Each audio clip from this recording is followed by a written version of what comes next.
15 or 16 months I got fired from. And I was married, sitting home, depressed, unemployed, without any hope, without any inclination that I could be a successful or productive person in this world. I thought to myself many, many nights that I have no value and that I will not be able to generate success in my life. My life changed one Friday night. I went to my in-laws for Friday night dinner, and my father-in-law pulled me over to the side, and he reaches into his pocket and he takes out a key. I said, "Pop, what is this key?" He says, "This is a key to a showroom, to an office that I have in Manhattan that I don't use because I work out of New Jersey. Nobody uses this office. I'm giving this key to you because I want you to go into the office every single day. It's not good. It's not healthy for you to be home every single day." I said, "What should I do at this office? I don't have work. I don't have anything to do as a job." He said, "Aaron, I know you for quite some time now, and I'm telling you, I see greatness in you. I see that one day you're going to open up a successful camp, and you're going to have sports programs, and you're going to be able to connect with young boys and girls." And at that point in time, it was very clear to me that my father-in-law belonged in a mental institution because I had no way of understanding how he could see what he was seeing in me. I said, "Pop, what are you talking about? How do you see that?" He goes, "Aaron, I just have a feeling. Go to the office, and I want you to go dream about your new program that you want to create." So I went to the office, and for the first few days, I really thought it was a joke, and I was just sort of, wasting my time. I called my friends, we went for lunch, I played solitaire on the computer. I didn't know how to dream. I didn't know how to even go through a process. And finally, after a few days, I'm like, you know what do I have to lose? Let me take my father-in-law's advice. Let me see, maybe something could come out of this thing called the process. So I put pen to paper and I started to come up with a number of different ideas. And after idea number 76, I said, aha, I have the idea. This is going to make me successful in life. The idea was, I'm going to create the first ever yeshiva flag football league. I said the yeshiva league has basketball, it has hockey, it has soccer. We've never seen a football league in the yeshiva. How awesome would it be if Mag and David played against Lapish in football? At the time, I didn't know Barkai existed, but I would have said Barkai had I known Barkai existed. And I said, okay, this is the idea. And now I'm starting to appreciate the process. I'm like, oh, this is what my father was talking about. If you just work hard and you disregard the results and you just focus on the process, good things can happen. I'm like, okay, I get it now. I understand. I see how it's all coming together. And so I made a meeting with the athletic director of Mag and David Yeshiva High School because that was the high school that I went to and I had a relationship with him. And I'm so excited to pitch him this new idea. And after 1 minute of him listening to my idea, he goes, Aaron, this is the worst idea I ever heard. This is not going to be a good idea. I said, what are you talking about?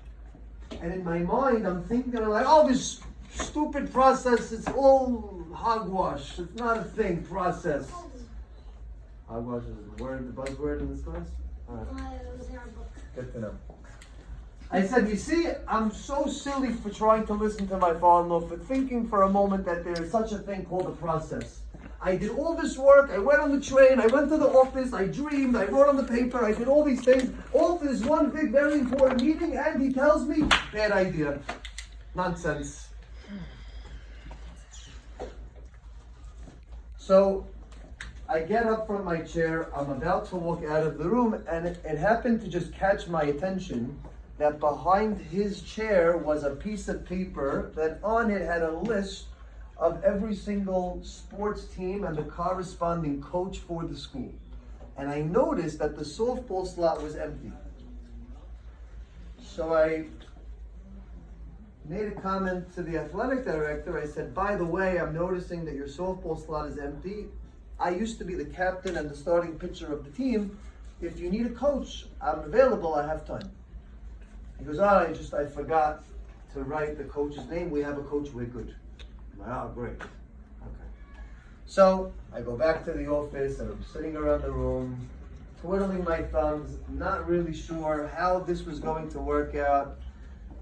And then a week later, I get a phone call from the athletic director of Magen David. And this is where the story gets crazy. He says, I know you mentioned that you wanted to be the coach of the softball team. I said, oh, it's available? He goes, no. I said, okay. He goes, but we just fired the basketball coach of the junior varsity team. And I remember you used to play for that team. And I'm just wondering if you would like to coach that team. I've never coached basketball before. I have no idea how to coach a basketball team. But I told him, yes, absolutely, I can do the job. I want the job. Thank you very much. Literally that night, I went home. I Googled how do you be a basketball coach and what are the basketball plays that you got to do. I had no idea what I was doing. And so I started coaching Magen David Junior Varsity Basketball. Question? Comment? How much years ago did you work there? This is my 11th year at Barkai, and I was coaching Magen David while working for Barkai for a few years, maybe like 12, 13 years ago. My players that I coached were like Dennis Dweck, little Dennis Dweck, not big Dennis Dweck, Sandy Gabay, Leo S's coach Leo, I coached him. Anyway. So you're the guy who's Abel. That's me, I'm Abel Hadden. Oh yeah! Anyway. Nathan couldn't give me that. So, a few weeks into my basketball coaching career, not knowing really what I was doing, there happened to be another coach in the gym at the same time. He was a coach of a different team at Magen David, 7th grade coach. And he came over to me after watching some of my practice. He goes, Aaron, this is the best basketball practice I've ever seen in my whole lifetime. You have to come with me to Camp Aura to come work in Camp Aura. Camp that used to exist in Deal, New Jersey, doesn't exist anymore. Used to be by the Deal School on Roosevelt Avenue. I said, sure, I don't really have a job. I mean, I'm unemployed. So, yeah, why not? Let's do it. So I get a job at Camp Aura, and now they publicize me, Aaron Shasha, sports director for Camp Aura. So now, I'm in the middle of the summer, and I'm starting to get nervous because I have a summer job, but I don't really have a winter job. Summer is 2 months out of the year, winter is 10 months out of the year. So now I'm thinking, what job can I get that can allow me to work for 10 months out of the year and then be off for 2 months to work in camp? School. But I'm thinking to myself, like, Aaron, me, teacher? I can't teach anything. Math? I don't know math. Science? What the heck is chemistry? I don't know what's going on in science class. I failed my whole way through school. I can't be a teacher. So my friend tells me, like, no, but you know sports. You could be a gym teacher. I said, oh, that's not a bad idea. I called every single community school, including this one. And each one of them told me, thank you, but no thank you, we're not interested. Barkai, when I first asked them for a job, told me, no thank you, we're good. Who do they have at the time? I don't know, I haven't heard it. No one. So, I'm going through process. I'm recognizing that life is not a sprint, but it is a marathon. And I'm trying to do my part to not focus on the result. And it's not easy, but I'm doing it. And every single day I'm hustling and I'm figuring out what can I do. And don't get distracted by the results. Don't worry about the results. The good results will come soon. If I just stick with it, something good is bound to happen, right? This is what I've been learning. This is what people have been teaching me. And I'm trying to go through process, and then finally something crazy happens. I put out a flyer that I'm going to now train children in sports. Ironically enough, he's here today, Rabbi Joey Dweck, who used to be the head of school for Barkai. He reaches out to me. He says, Aaron, I need help. I said, oh, Rabbi, are you reconsidering me for the gym job at Barkai? He's like, no, we're not interested in it. I'm like, okay. He says, no, but I have a son. His name is Aaron.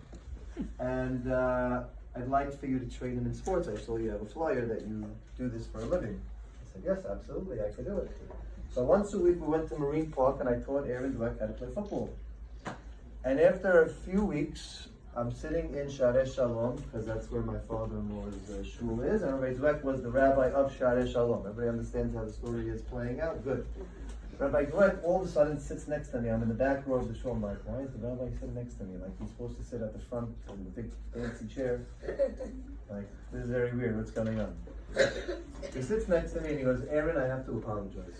I made a very, very, very big mistake. I said, buddy, okay, what happened? He goes, I am so impressed with what you've done with my son Aaron. He goes, you've done something that no human being has ever done before. You got him to love sports. If you could do that with him, then I made a mistake, and you really do belong at Barkai as the gym teacher at my school. And all of a sudden, my life changed. And Coach Aaron became Coach Aaron, and the rest was history. But boys, life is a marathon and not a sprint. You are living your life today, and some of you might be wondering, why are the circumstances playing out the way they are? How come I'm not so good at math? And how come I'm not so athletic? And why am I not so funny? And why are people not so friendly with me? What is going on? What is wrong with me? And the answer is that maybe nothing. Maybe today in this one sprint, it's not playing out the way you want, but there's a whole marathon left to run. There's a whole game that is left to be played, and there is more time for you to grow your skills and for you to advance who you are as a human being so that you can play better in the game. In this week's parasha, we have Yosef HaSadiq, who goes through a traumatic experience with his brothers. He's favored by his father Yaakov. He gives his father unfavorable news reportings about his brothers, and his brothers throw him into a pit. They contemplate killing him. They sell him into slavery. Yosef's life is not really working out for him. And then what happens? He's in Mitzrayim. He's in the house of Potiphar, and Eshet Potiphar tries to seduce him. And what does he do? He's just trying to follow the words of Hashem. He says, no, I'm not going to do the bad thing. I'm not going to do the wrong thing. I'm not going to have an inappropriate relationship. I'm going to be a good person. And because he was being a good person, he gets thrown into jail. It's not fair. If you judge Yosef's life in that moment, in that sprint, you would say, he's a loser, he's a hazikes. What's wrong with the guy? He can't do anything good for himself. And then what happens? He gets thrown into jail. Pasuk says, what's the language that's used to describe the jail that he was thrown into? Not Bet HaSohar, which is the usual way we talk about jail. It's called a board. The same board, the same hole that he was thrown into when he was by his brothers in the beginning of the story.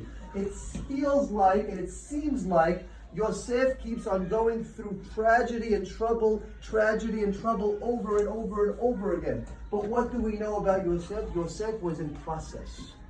Yosef wasn't concerned about the results. He was focused on the process. What should I be doing?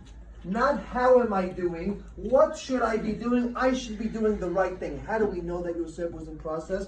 Because every time somebody asks him to interpret a dream, what does he say? It's not me that's going to interpret the dream, but rather it's Hashem that's going to interpret the dream. And you might ask yourself, what a dib!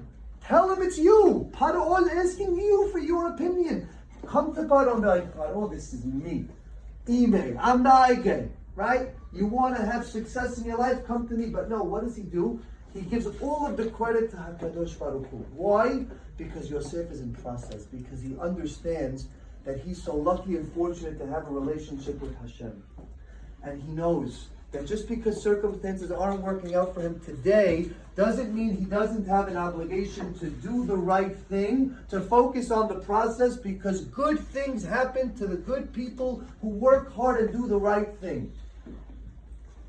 And we all know how the story of Yosef ends up planning out. He ends up telling his brothers how this story needed to happen in order for the success of Bnei Israel to be what it ultimately ended up becoming. And so, boys, you might be sitting in this room today wondering why the results are not working out in your favor. If I could just be a better basketball player. If I could just be a better reader, if I could just understand what the heck Rav Artsy is saying in Mishnah class, I don't know what he's saying. If I could just be a little bit more friendly, a little bit more social, I wish people included me in play dates.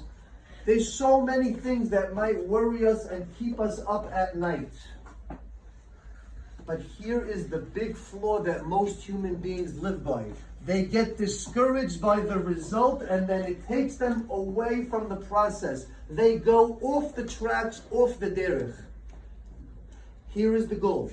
As a human being, who wants to be successful. If you want to be successful, you want to have happiness in your life, you have to stay on the derech. You have to stay in process. We can't get discouraged with the results, because the results today don't necessarily have to reflect the results of tomorrow. There is a very long game to be played. There's a marathon, not a sprint, and you gotta keep on keeping on. So when you get discouraged and when you feel down, that's okay. That's normal and appropriate, but don't take your eyes off the prize. You're in a marathon. You're in a ball game. It's only the first quarter. Only because Chucky's in the room, I'll talk about it because it's really, really relevant. Chucky can tell you guys, last week when I played against his dad, Chucky, how many points was my team down by in the first half? Yeah, like We were down by 23 points in the first half. Chucky, who ended up winning the game? Yeah. Me. But then my dad's still in the playoffs and you're not. Yeah, all right. You always got to throw your dad. I got it. But here's the bottom line. We do this all the time in sports, right? We go down by a big lead and everyone's all jammed up. Oh, we can't win. And you know what I always tell my teammates? I'm like, guys, whatever score they put up in the first half, we could put up the exact same score in the second half. It's physically possible because they did it. So clearly it could be done and it could be replicated. Why are we giving up? Why are we losing hope? You know why? Because people who live their lives based on results, they give up and they quit. Why? Because clearly they're losing, so quit. People who live by process, people who live with the mentality of knowing that life is a marathon, not a sprint. We never give up and we never quit. We always work hard and we always give our best efforts. So Be'ezrat Hashem, every single boy in this room should live their life within process, should understand that there is so much more left of your game to be played. And just because circumstances are not working out today, doesn't mean that they have to be that way for the rest of your life. Work hard, do the right thing, give maximum effort when possible, and good things will happen to good people who always try to do the right thing. So that's